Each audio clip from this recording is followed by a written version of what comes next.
Señoras y señores, lo tenemos aquí al doctor Mario Weinfeld. Mario, un gusto tenerte en el programa, como siempre. A propósito de lo que ocurrió hoy en el Senado y el acuerdo a propósito del atentado contra la AMIA. Sí, se votó hace un ratito, después de una sesión larga, muy larga, que empezó a onda 11 de la mañana, habrá terminado 10:30, o sea, de la noche, o sea, muchas horas. Sacó 39 votos a favor la moción del gobierno, la posición oficialista, 31 en contra y 2 ausencias. O sea, ajustada la victoria porque prácticamente corresponde al oficialismo y sus aliados más cercanos, ni siquiera a todos.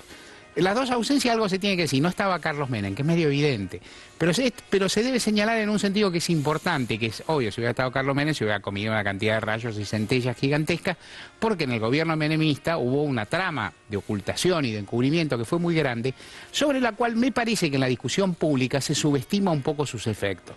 A veces se habla como si esa trama de impunidad fuera como si se hubiera frizado la causa. O sea, vos la metiste en un freezer, la sacás a los 14... O no se hubiese impulsado.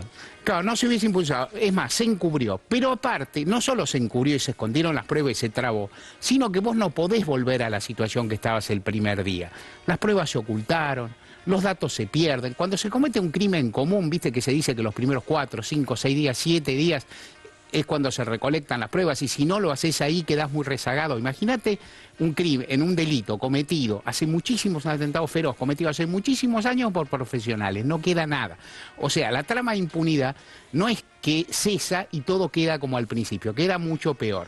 Esto va a algo que es importante, que es, y que se repite, la causa estaba paralizada cuando comenzaron estas tratativas o este memorándum con el gobierno de Irán, y esa paralización... la causa está condenada a esa paralización si no prospera este intento. La llevaba a un punto muerto. Ha llegado a un punto muerto, porque sin las indagatorias no se mueve. Las indagatorias tienen que realizarse en forma correcta, en forma procesal, admitida por la ley argentina. La tiene que hacer el juez Canico Bacorral, que juega la causa, en condiciones que la ley argentina considere válidas. ¿Está garantizado esto? Francamente no. No está garantizado. ¿Es imposible? Yo creo que tampoco, se puede discutir, pero garantizado no está, pero es un resquicio de oportunidad. A esto juega el gobierno. ¿Se puede discutir esto? Claro que sí. Se puede discutir, por ejemplo, si es válido hacer tratados con un país de un país que tiene en este momento un régimen político tan espantoso como Irán, que niega el holocausto, que practica cierto tipo de violencia discriminatoria feroces a su interior. Ese argumento es llamativo, a mí me parece pobre. Todos los países en materia internacional acuerdan o negocian o hacen tratados con todos los países. Hoy escuchaba en 678 a Alejandro Grimson que decía Argentina firmó un tratado con Pinochet por los siglos continentales, por el canal Bigle, durante el gobierno Lo Alfonsín. hizo Caputo como canciller, Totalmente. que dicho sea de paso es uno de los más críticos ahora. Totalmente, y está bien. Digo, todos los países del mundo hacen acuerdo con Estados Unidos, que la potencia... Estados Unidos tiene una relación de privilegio con Irán cuando estaba el Shah de Persia, ¿no? Y con todos los países... Y Israel también tenía una relación de privilegio. Y todos los países hacen de acuerdo con Estados Unidos, que es la potencia más criminal que ha habido desde el año 1945 para acá. Digo, no, es decir, que bombardeó Dresde, que bombardeó Hiroshima, que atacó Irak, que atacó Afganistán, ¿no? Que tiró Napalm en Vietnam. A nadie se le ocurriría, digamos. Entonces, a mí ese argumento me parece pobre, pero si querés puede ser un argumento. El otro argumento de la oposición que a mí me parece posible de entender o de admitir, es decir, eso no va a andar. Y yo creo que hay pocas posibilidades de que efectivamente se haga la indagatoria. Si no se hace indagatoria... ¿La indagatoria qué es? ¿Canico Bacorral como juez y los acusados del otro lado? Sentados ahí con los requisitos que exige el Código Procesal argentino, que el juez considere que ese ejercicio realizado en Irán es válido para tener por cumplida la etapa y pasar, por lo tanto, a otra etapa del procedimiento. Que es hacerle preguntas, ¿no? Que es hacerle preguntas, a los cuales se puede negar a contestar. El punto es que la indagatoria tiene una serie de reglas, tiene que haber una serie de formalidades, y aparte tiene que haber la voluntad de la persona concernida, el imputado procesado, para aceptarlo. ¿Pasará, no pasará? Yo creo que hay pocas posibilidades. Yo voy a ser franco. Creo que hay pocas posibilidades de que pase. Yo no creo que sea imposible. Y a eso juega el gobierno argentino, a que eso se produzca. ¿Cuál sería la situación alternativa? La situación alternativa es que la causa quede parada, como estaba, como estuvo, como está hace 6 años y como podría seguir estando. Legitimidades, esto me parece lo importante, esto es lo que se discutió, y a mí me parece que el gobierno apostó una oportunidad. ¿Quién más apostó eso?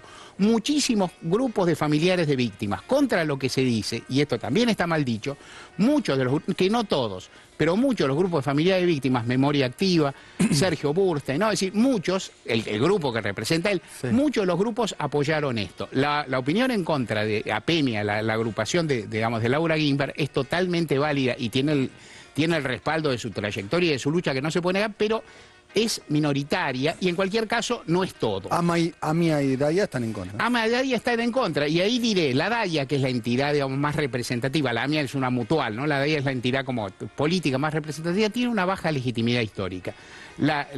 Por lo pronto no representa globalmente a la colectividad, representa a quienes son sus afiliados o los que ahí se aglutinan. Ha tenido un flojo desempeño en la dictadura, en la protección de todos los compañeros de origen judío que fueron perseguidos, detenidos o desaparecidos, lo cual uno puede atribuir en parte al temor o a las limitaciones que nadie puede criticar con mucha crudeza, y en parte a un cierto alineamiento con el Estado de Israel que tenía una posición dubitativa o, digamos, fluctuante respecto de esas cuestiones. En el caso de la AMIA, la trayectoria de DAIA fue una vergüenza. Abre menos matices en la época de Menem. En el caso del atentado, ¿no? En el caso del atentado a la AMIA. No abre menos matices, no había persecución, no había violencia, no había genocidio. Claro, en la época Beraja, digamos, ¿no? Claro, en la época Beraja. Y ahí, precisamente, Rubén Beraja, el titular de la DAIA, de la DAIA, está acusado por encubrimiento. Entonces, a las autoridades de la DAIA lo que habría que pedirles es que dijeran qué opinan de ese ex titular que está en esta situación. En promedio, lo que uno ve es que la opción era o hacer esta jugada, que es difícil, o dejar que la causa se paralizara. Así las cosas, hay muchos, o habemos muchos, que pensamos que la instancia es correcta y que no hay posibilidades de que eso interrumpa el proceso en la Argentina. Me quedo con lo que decís vos, que corre un riesgo el gobierno, ¿no? Corre riesgo, por supuesto, el que hace una jugada corre riesgo. Corre riesgo en materia política. En materia de que se paralice la causa por lo que pasa en Irán, yo francamente no lo veo. Y digo más, este tema uno tiene un compromiso como ciudadano, como argentino, y como judío, si querés también, que no soy practicante, que no soy creyente, que soy agnóstico, digo que no participo mucho en la vida comunitaria, pero igual lo soy. Uno tiene un compromiso. Yo jamás acompañaría una jugada, ni siquiera con mi palabra, que fuera a provocar la impunidad del Estado de Irán o de los ciudadanos iraníes implicados. Jamás. Es decir, uno jamás lo ha hecho, uno ha criticado medidas del gobierno menos graves que una cuestión de ese calibre. Si uno lo hace es porque piensa que hay un resquicio de oportunidad. Podría pensarse otra cosa. Lo que me parece muy brutal, muy salvaje y demasiado injusto es traicionar a quienes defienden esa posición, en designar a quienes defienden esa posición como traidores a la patria. Tal vez haya que ser más respetuoso, con el tiempo se va a ver, es un tema de enorme densidad y redondeo, y digo de nuevo lo mismo, para mí es muy difícil que se haga la indagatoria, no es imposible, y en ese margen está lo que uno apoya a la posición del gobierno, que es la alternativa era, tal como están las cosas, todo es imposible. En ese caso hay una posibilidad. Muy interesante, ¿eh? Muy interesante la columna de hoy, Mario Walsh. Es un lujo que nos damos aquí.